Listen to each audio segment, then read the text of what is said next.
Gente, boa noite. Chegou o momento de darmos o início do trabalho da noite de hoje. Vamos convidar o Ricardo. Faz parte da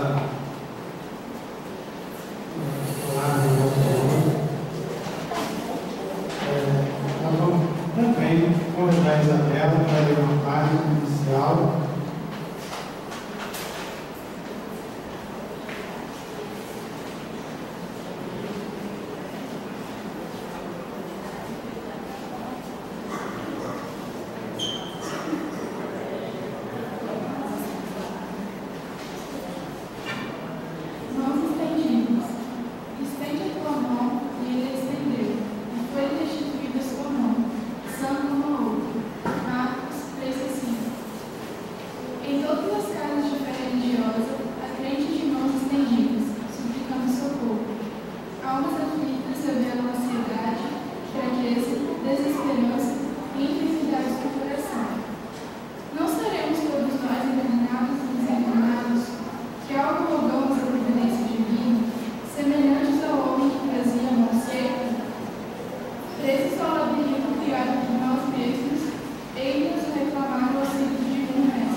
Boa noite, gente. A palestra da noite de hoje é uma continuação da semana passada e nós vamos seguir o mesmo raciocínio, mas dessa vez falando mais sobre o item 4, 5, 6, 7 e 8. Meu reino não é desse mundo. É o capítulo 2 do Evangelho segundo o Espiritismo. Está dando para ouvir bem? Tranquilo aí atrás? Show.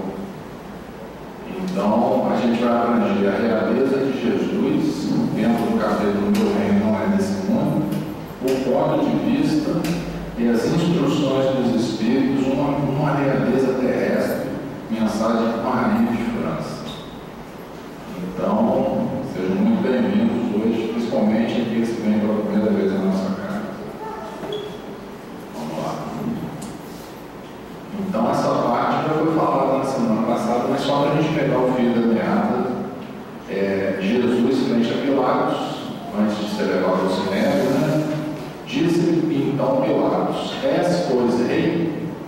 Jesus lhe respondeu: tu dizes, não nasci e não vim nesse mundo senão para dar testemunho da verdade. Aquele que pertence à verdade escuta a minha voz. Isso está em João 18, 33, 36 e 37. Então, esse diálogo de Jesus com Pilatos já foi abordado aqui, onde Pilatos procura fazer com que Jesus se declare rei, ou pretendente ao trono de Israel, para ele poder justiçá-lo. Mas Jesus não se declara um rei terrestre, ele se declara um rei de um reino diferente, que não é desse mundo. E nós vamos continuar o desdobramento desse raciocínio. Inclusive, os próprios judeus que esperavam o Messias, que foi Jesus, os judeus estão esperando até hoje, porque Jesus não foi o Messias que eles queriam. Eles ainda esperam um Messias guerreiro que vai preponderar, fazer com que Israel prepondere sobre todas as nações da terra. Eles esperam até hoje, só que não esperam em vão, que a proposta de Jesus era outra. Então, a concepção da realeza que Pilatos tinha era muito diferente da realeza de Jesus. Porque a realeza de Jesus não veio do sangue nobre, apesar de Jesus descender da casa de Davi. Jesus é descendente direto do rei Davi, que está no Antigo Testamento, mas isso se deu apenas para cumprir as profecias. Mas esse sangue real não foi que Jesus falou que preponderaria sobre Israel por ter o sangue do rei Davi. Porque a realeza dele é diferente, a realeza dele não é a realeza terrestre. É uma realeza que nós vamos abordar aqui no decorrer do estudo. A realeza de Jesus é a realeza moral, é a realeza por mérito espiritual. E nisso ele, com o espírito mais adiantado que já encarnou aqui na terra, tinha feito de sobra. Ninguém pode contestar. Então nós vamos contar uma historinha que está no livro Boa Nova, do nosso querido Chico Xavier, mensagem do querido evangelista Humberto Campos, né? Irmão X, melhor dizendo, né? Então, para vocês verem como que ainda hoje, naquela época, as pessoas esperavam o reino de Jesus de uma maneira diferente. Olha só a história. Salomé, a esposa de Zebedeu, irmã de Tiago e João, apesar de bondosa e sensível, recebeu a notícia com certo cuidado, a notícia da vida de Jesus, né? E da instituição do novo reino. Jesus falava que é o reino de Deus na terra. Também ela ouviu o profeta de Nazaré nas suas gloriosas afirmativas da véspera. Foi-se então ponderar consigo mesmo: não estaria próximo aquele reino prometido por Jesus? Quem sabe se o filho de Maria não falava na cidade em nome de algum príncipe? Ela já estava pensando numa posição que ela poderia ocupar e a família dela. O Cristo deveria ser o intérprete de algum desconhecido ilustre que recrutava adeptos entre os homens trabalhadores mais fortes. A quem seriam confiados os postos mais altos? Ela está querendo emprego, né? Dentro da nova fundação. Seus filhos queridos bem obedeciam. Precisava agir enquanto era tempo. O povo de há muito falava na revolução contra os romanos. Os judeus estavam escravizados pelos romanos há centenas de anos. E os comentadores mais indiscretos não deviam aquela próxima dos Antipas, a dinastia de Herodes, né? O novo reinado estava próximo e, alucinado pelos sonhos maternais, Salomé procurou o Messias no círculo dos seus primeiros discípulos. Então vocês vejam uma criatura que joga no início do messianato de Jesus, já estava querendo colocação para a sua família dentro desse reino que viria, que Jesus estava prometendo. Então ela chegou para Jesus e disse: Senhor, disse atenciosa, logo após a instituição do teu reino, eu desejaria que os meus filhos se sentassem uma à tua direita e outra à tua esquerda, com as duas figuras mais nobres de teu reino. Ela não pediu pouco, não, né? Ela queria uma posição ali, um era primeiro-ministro, o outro, né? Um ministro importante também. Jesus sorriu e me temperou com um gesto bondoso. Antes de tudo, é preciso saber se eles quererão beber do meu cálice. A genitora dos dois jovens embaraçou-se. Além disso, o grupo que rodeava o Messias, ao observar uma indiscrição e manifesta curiosidade. Reconhecendo que o instante não lhe permitia mais amplas explicações, retirou-se apressado, colocando seu velho esposo ao corrente dos fatos. Então, Jesus não deu a resposta que ela pretendia ouvir, que ela queria ouvir, e depois a história até se desdobra mais para não ficar muito grande, a gente não colocou. Então, nós sabemos, e Jesus nos diz, que o reino de Deus tem que ser fundado no coração das criaturas e não na edificação material, como pretendiam as pessoas naquela época, e ainda hoje tem pessoas que representam a figura de Jesus em determinados ramos evangélicos, com uma coroa de ouro na cabeça, um cetro e toda a majestade, né? Temos que colocar também um leão do lado, um cordeiro do outro, para dizer que Jesus, eu fala que é um leão de Judá. Aí tem a igrejinha lá que tem um leão pintado, assim, fala é Jesus, o leão de Judá. Então são como os nossos irmãos compreendem como vai vir o reino de Deus. Seria um reino materializado do poder de Jesus. Nós sabemos que não é assim. A doutrina ensina que o reino de Deus está dentro de nós. Vai ser uma edificação interior, vai ser uma modificação interior nossa. Então o reino de Deus tem que ser fundado no coração das criaturas.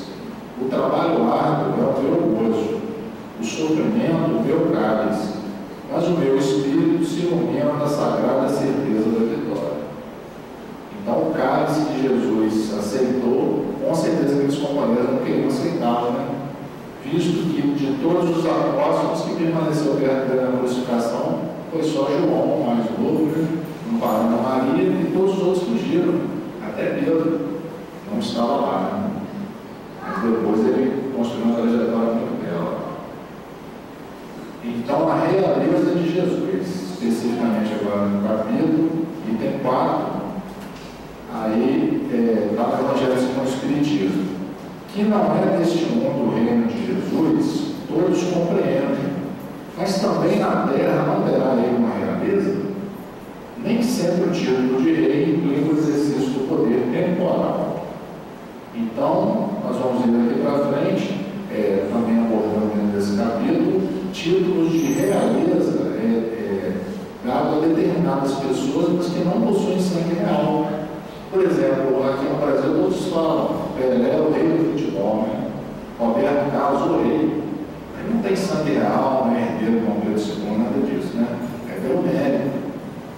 E falavam do antigo presidente Fernando Henrique, o príncipe do sociólogo, né? Nem ele não chegou a rei, chegou a príncipe. Muita gente tem saudade dele, né? Então, essa realeza é dada pelo mérito e não por sangue nobre ou poder temporal. A realeza moral se prolonga e mantém o seu poder, governa sobretudo após a morte. Sobre esse aspecto, não é Jesus o mais poderoso rei que os potentados da terra? Porque tem aqueles reis antigos que eram terror, né? Átila, Luma, Gengis Khan, mas estão na poeira. A gente não sabe onde estão esses espíritos, mas os reinados deles acabaram. Os Césares da Roma antiga, né? O poder acabou. E eram chamados de deuses, né? César exigia ser chamado de Deus, falava que era um Deus. Mas Jesus é o rei pelo seu mérito e pela sua evolução, pela sua moral. Então, a realeza de Jesus, mérito pessoal. Atualmente, muito se fala sobre meritocracia, né? Vocês já ouviram falar? A pessoa tem que ter um emprego público pelo mérito, não por indicação política. Tem que fazer concurso, tem que ter currículo, não é assim?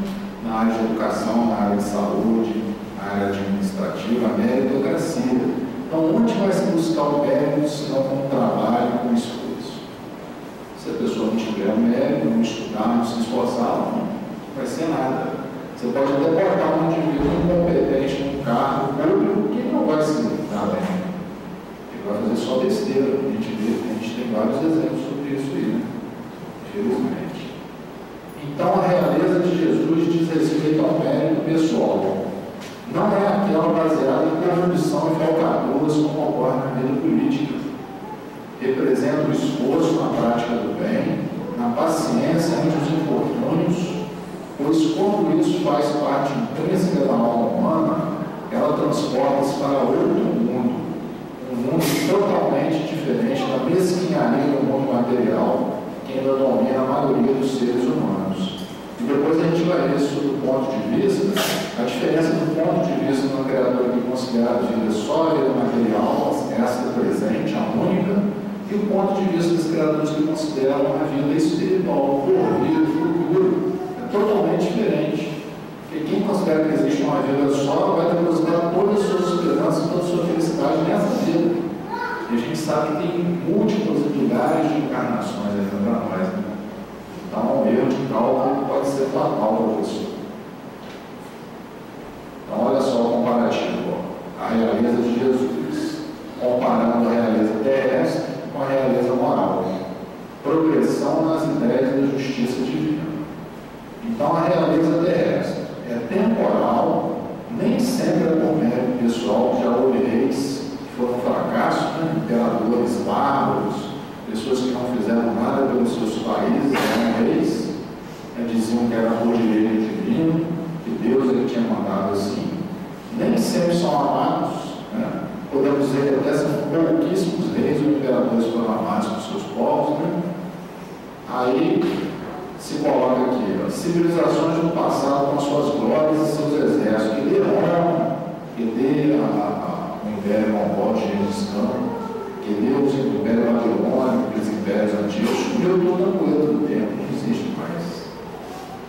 Todos os poderosos foram obrigados a atravessar as portas do túmulo, não adianta. Eles falaram que eram deuses, os faraós se embalsamavam, e ficou aquele cadáver embalsamado lá, o espírito não está mais lá. Eles sumiram e nos viraram até poeira. Exemplo da realeza terrestre, o rei dos povos terrestres. E comparando a realeza terrestre com a realeza moral, a realeza moral imperecível é sempre por mérito pessoal, não se alça um espírito a primeira ordem por decreto. Deus não chega e não faz um decreto assim, promova tal espírito a primeira ordem. Isso aí é uma linha de evolução que demora milhões de anos. Então é por mérito. O espírito, para chegar na primeira ordem, ele sofre muito, ele passa por muitas experiências, ele passa por vários mundos, ele transcende muitas coisas, tá? Por mérito. Não vale carteirada com decreto divino para isso. Então a realeza moral é imperecível, sempre é por mérito pessoal, e aqueles que adquirem a realeza moral sempre são amados. Sempre são amados. Podem ser até contestados, mas sempre são amados. A exemplo, o rei dos poetas, dos filósofos, dos artistas, dos escritores. Inclusive, até dentro da Terra, você tem esse desenho de Pelé, Roberto Carlos. Vocês lembram do falecido Ayrton Senna, era chamado de rei de Mônaco, que era o cara que conseguia dirigir naquela pista molhada, não batia. Então, Mônaco era o principado, tinha um príncipe lá, o príncipe Ranieri, a princesa Estefania de Mônaco, né? Mas pelo mérito do Ayrton Senna, naquele local ele era considerado rei, o rei de Mônaco. Mas Jesus, vocês sabem que é incomparável, né? Então, a maior de todos, a ter a realeza moral foi Jesus, dividiu os períodos históricos em duas partes, antes de Cristo e depois de Cristo. Então, aqui embaixo tem uma fala de Allan Kardec, no quarto parágrafo desse livro. A realeza moral se prolonga e mantém seu poder, governa sobretudo após a morte. Sob esse aspecto, não é Jesus mais poderoso rei dos potentados da terra? É só para a gente estar afirmando nas suas. Então, a gente tem uma outra historinha que é a massa para o pessoal que gosta muito de história, né? Aí vocês vão ter que escutar essa outra aqui do irmão X também, esse livro Pontos e Pontos, o programa do Senhor. À frente da turma faminta, Jesus multiplicou os pães e os peixes, atendendo à necessidade dos circunstantes. O fenômeno maravilhava. A gente sabe que na doutrina que esse fenômeno dos pães e dos peixes foi a materialização que Jesus fez, né? A multiplicação dos pães e dos peixes. Não foi milagre, foi um fenômeno original, um fenômeno natural. O povo jazia entre o êxtase e o júbilo intraduzíveis. Por chamado como sinal do céu, maior que os de Moisés e Josué. Grêmio de adoração, de admiração e assombro dominava a massa compacta. Relacionavam-se ali pessoas procedentes das regiões mais diversas. E Jesus, após renovar as promessas do reino de Deus, de semblante melancólico e sereno, contemplava os seguidores da iminência do monte. Semelhava-se realmente a um príncipe materializado de súbito na terra, pela suavidade que lhe transparecia da fronte excelsa, tocada pelo vento que soprava de leve. Então, todas as descrições de Jesus daquela época diziam que ele tinha um magnetismo, um olhar muito doce, mas também muito forte. Tem até uma carta, já foi lida aqui várias vezes, de um historiador, a carta de Públio Lentulus, ao César, dizendo que o olhar de Jesus era doce, mas atemorizava quem quisesse fitá-lo, porque era um espírito de primeira hora, então o magnetismo de um espírito desse não é para qualquer um encarar, né? A pessoa baixava os olhos para ter energia, ele não era que ele era autoritário, nem déspota, não. Era por causa da energia que ele tinha, magnetismo. Expressões de júbilo eram ouvidas aqui e ali. Não forneceram a ele provas de inexcedível poder, não era maior que todos os profetas, não seria o libertador da raça escolhida.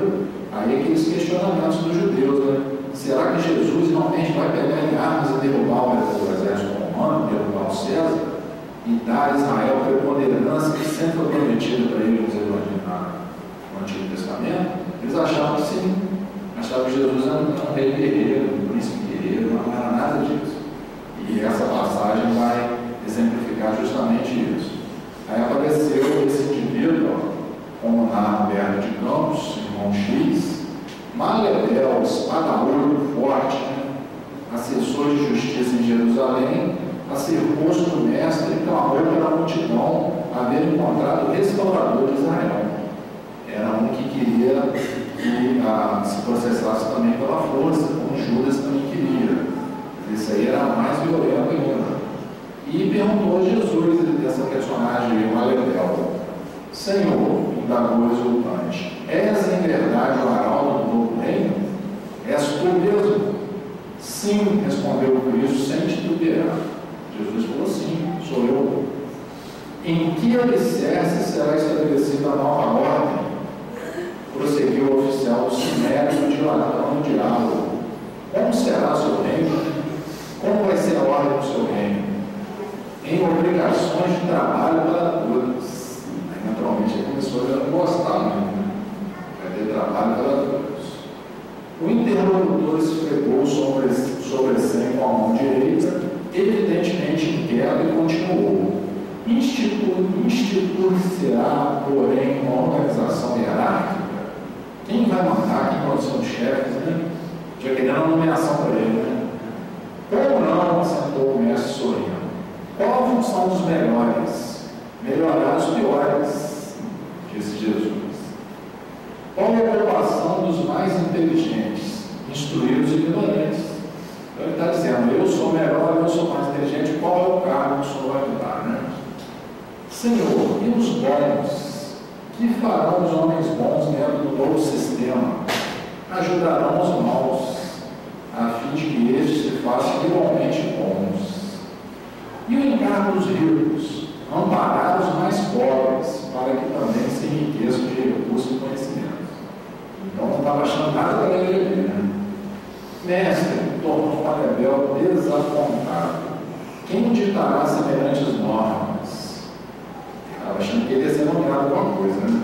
Amor pelo sacrifício, o amor pelo sacrifício, que florescerá obras de paz no caminho de todos. E quem fiscalizará o funcionamento do novo regime? De repente, queria ser ministro da Justiça, Segurança, alguma coisa, né? Aí Jesus responde: a compreensão da responsabilidade de cada um de nós. Senhor, como tudo isso é estranho, considerando um noviço ou um amado? Desejarás dizer que o reino diferente prescindirá de palácios, exércitos pelos homens, impostos e castigos? Não vai ter nada disso. Sim, falou Jesus abertamente. Dispensará tudo isso e reclamará o espírito de renúncia, de serviço de humildade, de paciência, fraternidade, sinceridade e, sobretudo, do amor que somos credores uns para com os outros.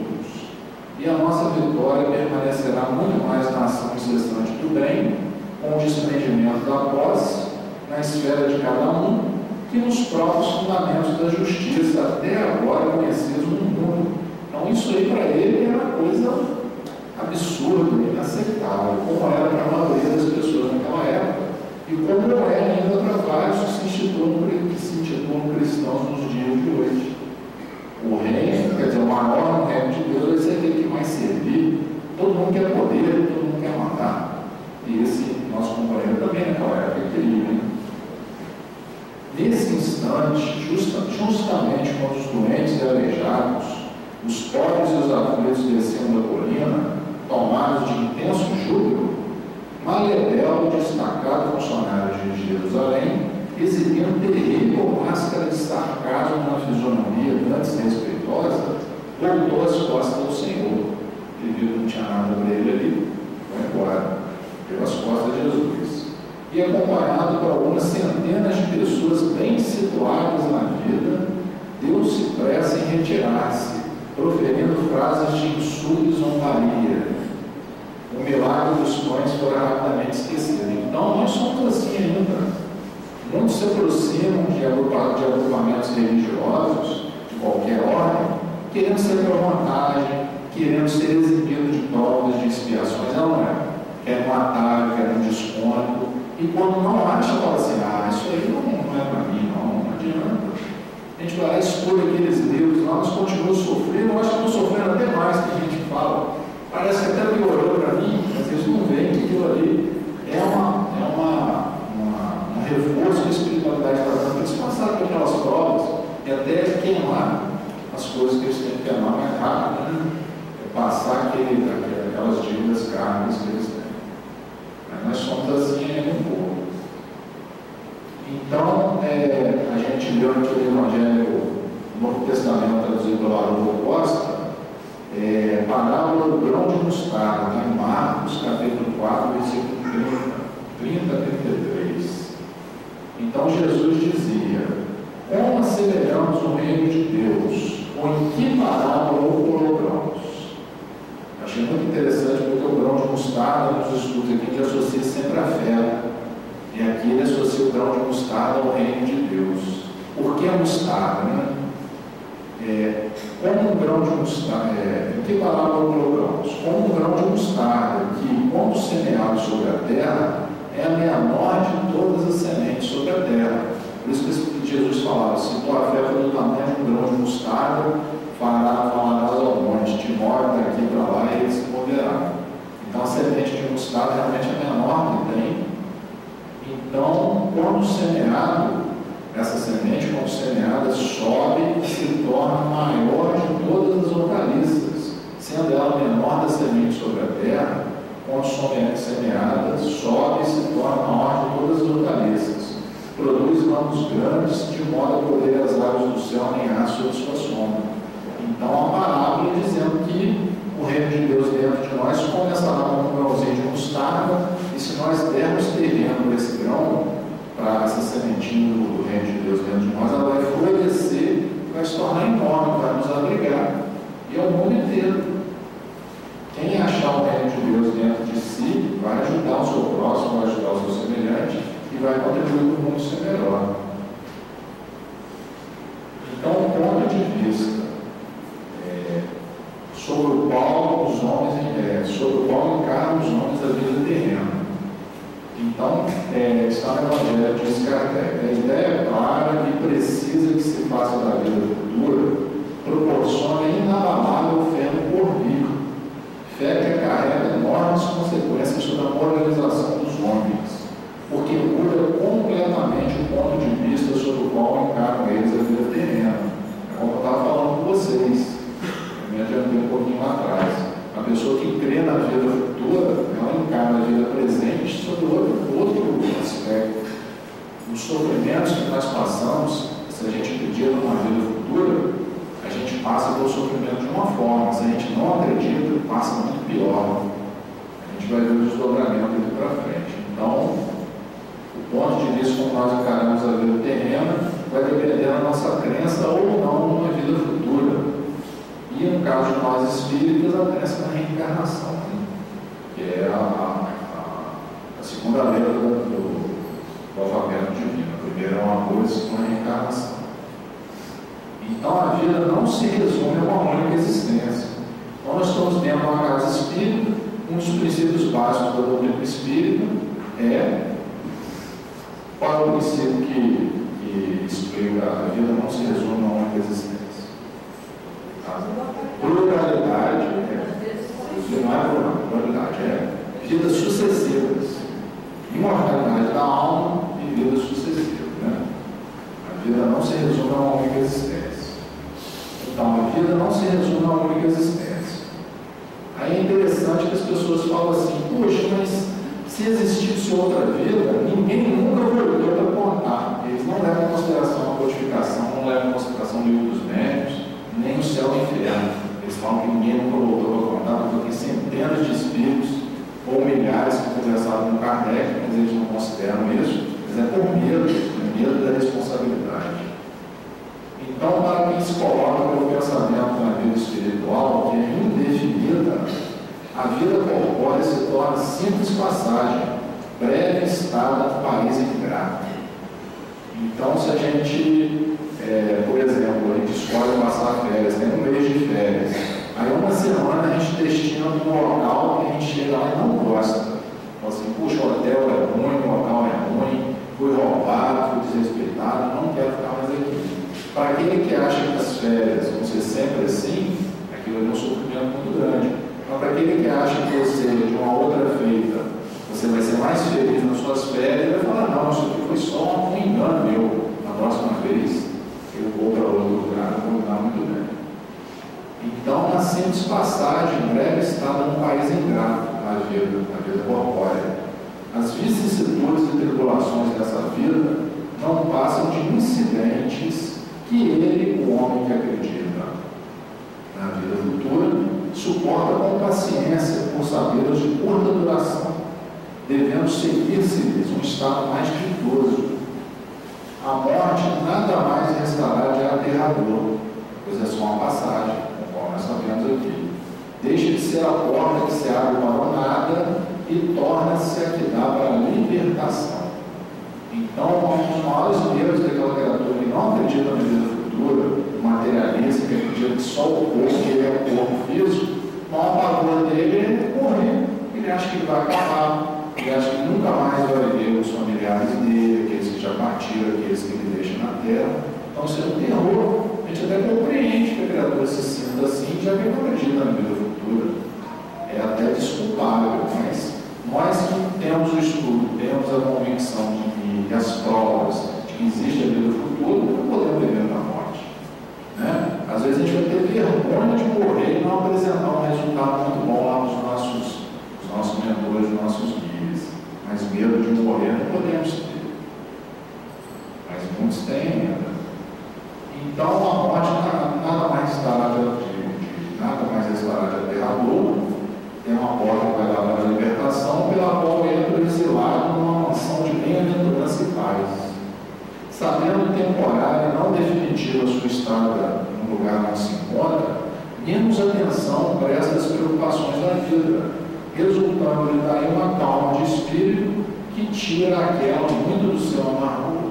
Então, as pessoas que têm certeza realmente que tem a vida futura, normalmente elas passam a vida com menos amargura, menos sofrimento. Isso aí a gente logo vê. A vida inicia no berço e termina no túmulo, a vida material. Então, aqui pessoas que acham que a vida inicia no berço e termina no túmulo. Não acreditam na vida futura. Como que elas encaram a vida? Pelo simples fato de duvidar da vida futura, o homem dirige todos os seus pensamentos para a vida terrestre, sem nenhuma certeza quanto ao porvir, dá tudo ao presente. Então, essa vida se resume à felicidade, a felicidade dele. Ele quer ser feliz, quer aproveitar a vida, né? Dessa maneira, que acredita que só existe uma vida para ele viver. Nenhum bem divisando mais precioso que os da terra torna-se igual a criança que nada mais vê em seus brinquedos. E não há o que não faça esse homem para conseguir os únicos bens que se lhe afiguram reais. Daí a acentuação do crescimento do orgulho e do egoísmo na terra.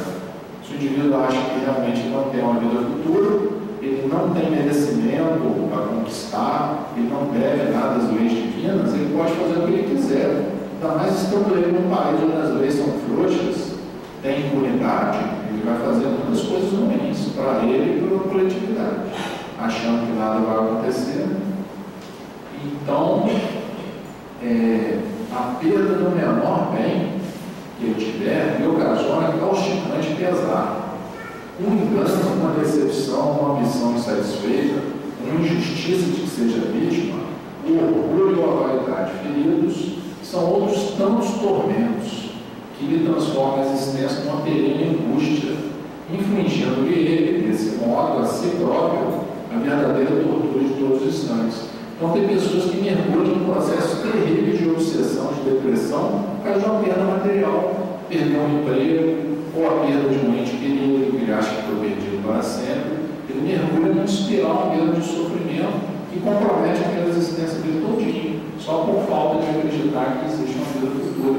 Isso é uma coisa muito importante. As casas de saúde mental, os hospícios, estão cheios de pessoas assim, nas clínicas psiquiátricas, né? Então, colocando o ponto de vista de onde considera a vida corpórea, no lugar mesmo em que ele aí se encontra, vastas proporções assume tudo que o rodeia. O mal que o atinge como o bem que toca aos outros, grande importância adquire aos seus olhos.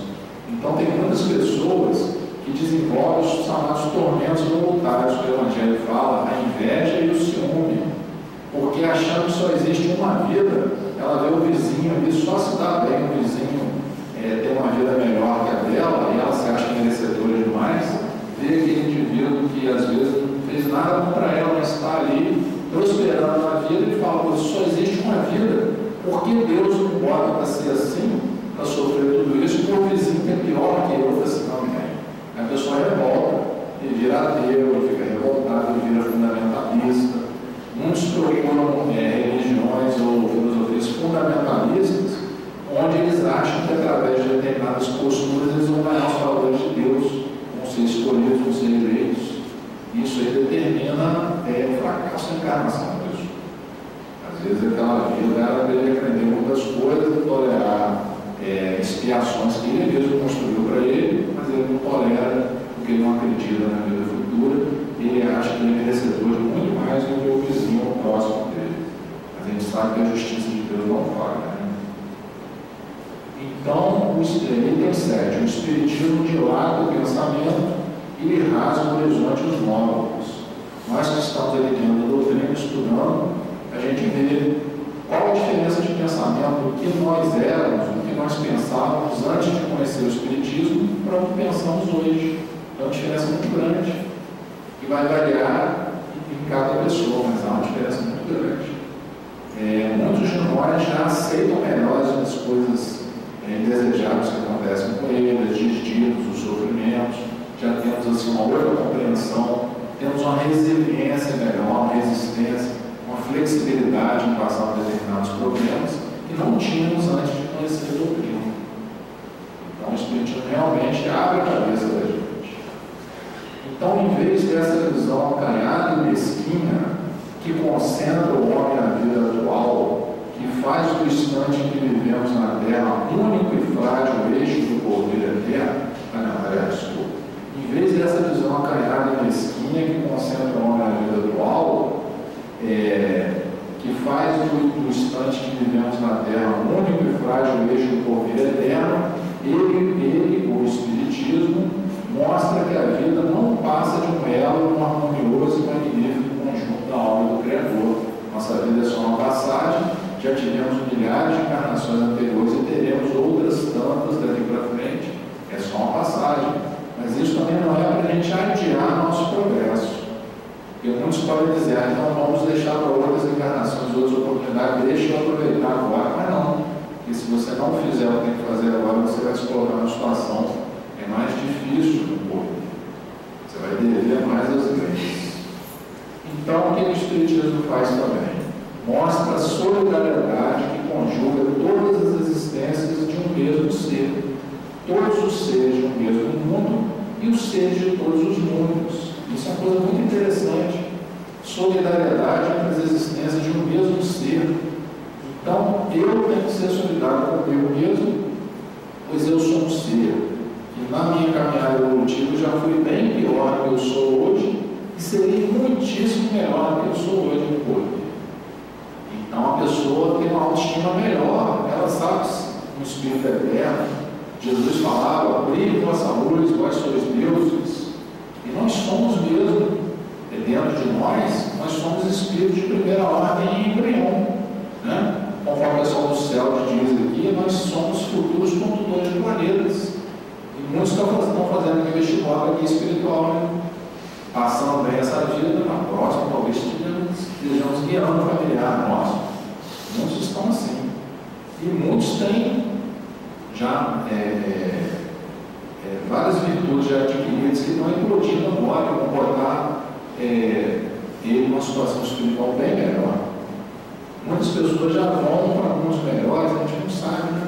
O íntimo de cada um. Então, o Espiritismo também faculta assim, uma base e uma razão de ser a fraternidade universal, pois todos somos irmãos. Enquanto a doutrina da criação da alma por ocasião do nascimento de cada corpo, a única existência, torna estranhos uns aos outros todos os seres.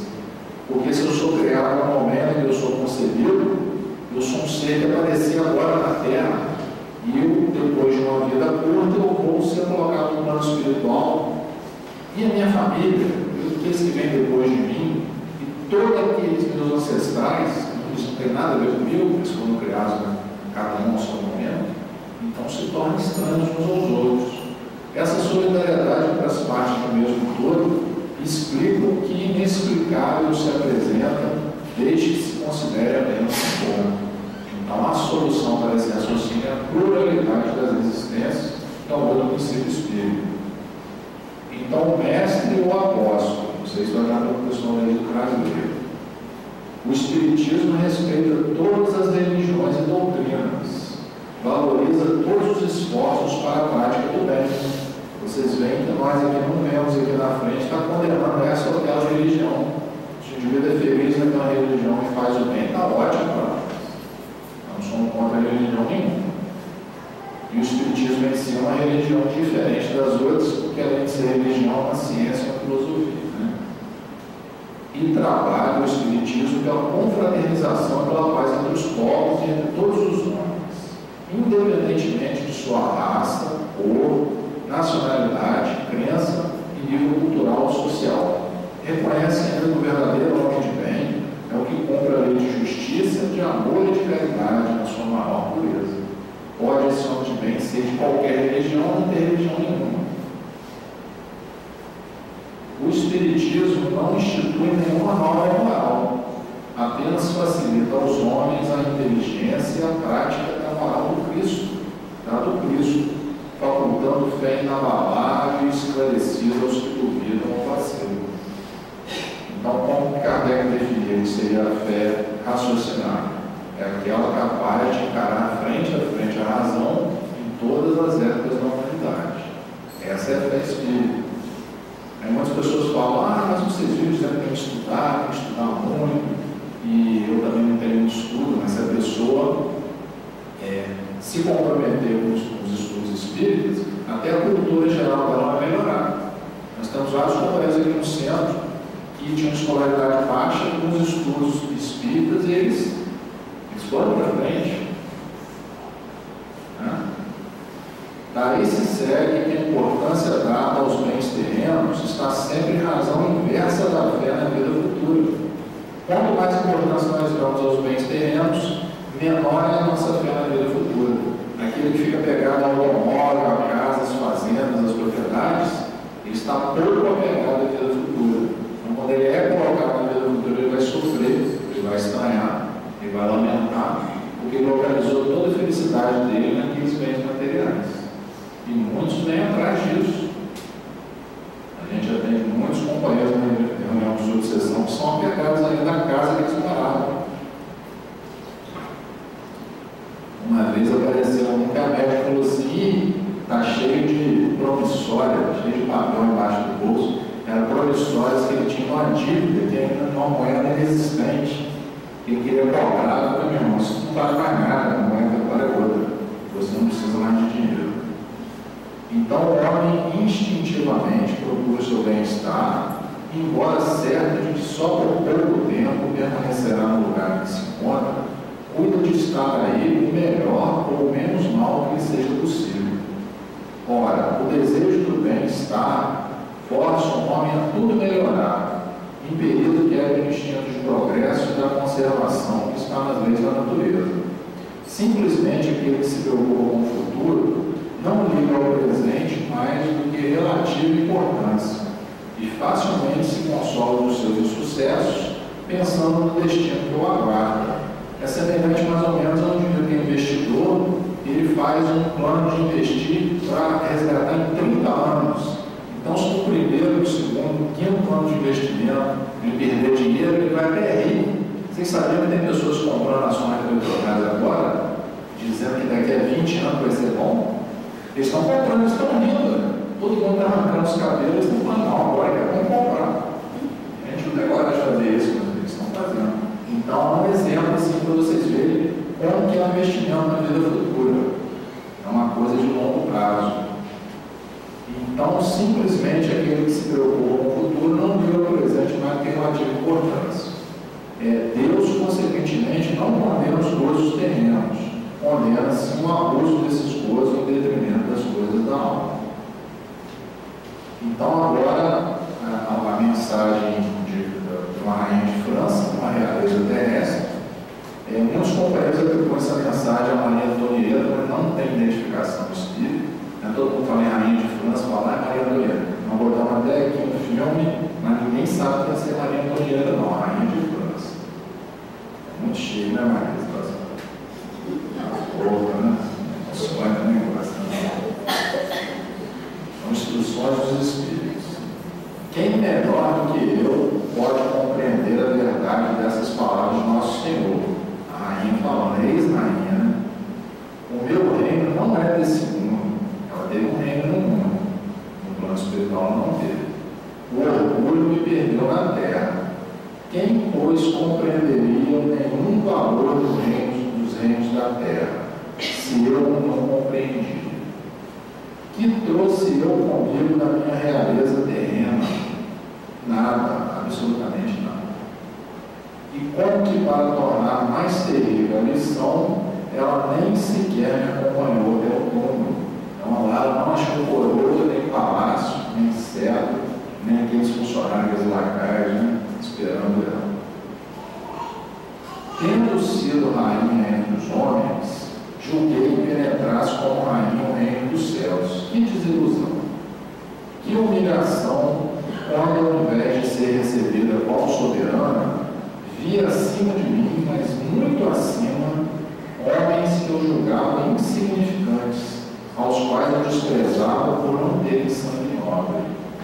Que ilusão, né? As pessoas aí que aparecem na revista Casa, essas revistas aí, os artistas, ilha de casa, eles vão morrer, não vai ter nada, não vai ter ilha de casa, não vai ter palácio, não vai ter negócio de VIP, nada disso. Camarote, não tem nada disso para ele. Foi então que compreendi a esterilidade das honras e das grandezas que com tanta evidência buscam na terra. Que desilusão dessa criatura, né? Que experiência, né? Para se granjear um lugar neste reino, no plano espiritual, são necessárias a abnegação, a humildade, a caridade em toda a sua celeste prática, a benevolência para com todos. Infelizmente ela não tinha nada disso, né? Não se vos pergunte que fostes, mas nem que posição ocupaste, mas que fizestes, quantas lágrimas enxugastes. Aí a gente lembra da recepção de Bezerra de Menezes no plano espiritual narrado pelo Divaldo, né? Que levam ele a um coreiro, uma praça,